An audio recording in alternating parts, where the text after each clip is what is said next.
It's Alzheimer's and Brain Awareness Month, and all this week we've talked about things we can do right now to prevent Alzheimer's disease, how diet and exercise play a role, and when you should consider outside care for your loved one with dementia. In today's Your Healthy Family, I'm talking to an in-home care agency about why you may want to consider outside care and the questions you need to ask.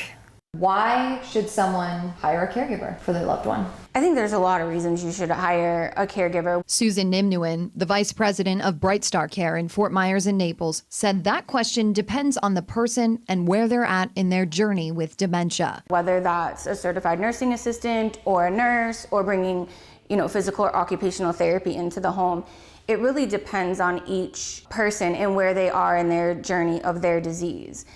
Starting with something as simple as med management very early on, that can have a drastic change in someone's quality of life. Taking medications properly, taking them on time, knowing what foods to eat with them or what not to eat with them, same with beverage consumption. If your loved one is taking more falls or having trouble on their feet, bringing a caregiver in for safety can be so important, even if it's something as simple as just during, personal hygiene times, bathing or showering. Most falls tend to happen in a bathroom setting, and that can be so dangerous with everything being low. She says a nurse can also come out to your loved one's home and do a safety evaluation to prevent any more accidents. If it's putting grab bars in the bathroom, those can make a difference today that will give you a better, longer quality of life for your loved one. And as your loved one's needs change and they need even more help with activities of daily living, Nimnuin says a caregiver becomes even more important. There's a wide variety of options, and you really should take the time to explore those, educate yourself, and understand each of those options.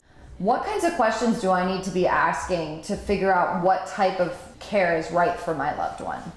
I think the first one is asking, are they an agency or a registry? With a registry, Nimnuin says the nurses or caregivers are working as contractors, whereas with an agency, the people are actually employed, licensed, and insured by the company. Being that it's your employee, you have an ongoing relationship with them, working with them and growing with them throughout their career, providing them additional training and support. And you're just building a closer relationship so that you can match the right people with the right clients. She says next, ask if they provide skilled services and or non-skilled services. For example, non-skilled services are with CNAs and home health aides. So that could be your companion care services, your personal care services, activities of daily living. And then skilled services would include things with nurses, physical therapy, occupational therapy, those types of things. Also ask if the company has registered nurse oversight on each of their cases. Then, what type of education and training do they require of all of their staff? And is that just state required, or in addition to that, is that a part of their company education? For example, she says Bright Star Care has a certified dementia practitioner who oversees dementia cases.